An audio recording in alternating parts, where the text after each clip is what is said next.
আমি আশাপূর্ণা দেবীর শশীবাবুর সংসার বইটি কলেজ স্ট্রিটের দেশ থেকে কিনেছি।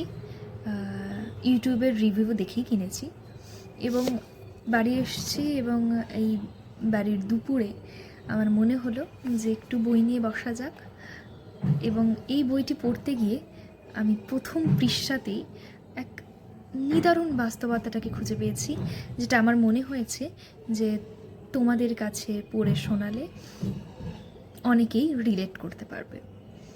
তো চলো পড়ে শোনানো যাক। মধ্যবিত্ত বাঙালির সংসারের এই এক বিরাট ট্র্যাজেডি। তুচ্ছ কতকগুলো সমাজ ব্যবস্থা জীবনের ওপর চেপে আছে জগদ্দল পাথরের মতো।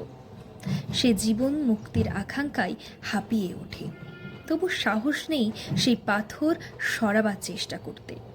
যারা মরিয়া হয়ে ওঠে সে চেষ্টা করতে চায়, তাদের জন্য থাকে নিন্দাবাদ।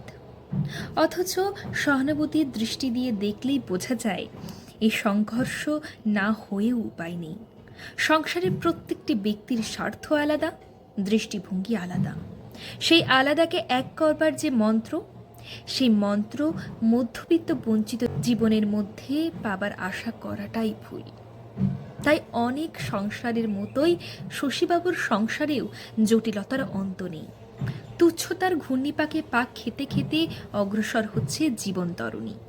প্রতি মুহূর্তে মনে হয় ডুবলো বুঝি, তবুও ডোবে না। এই আশ্চর্য! কি নিদারুণ বাস্তবতা এই আশাপূর্ণা দেবী এই উপন্যাসের মধ্যে ফুটিয়ে তুলেছেন।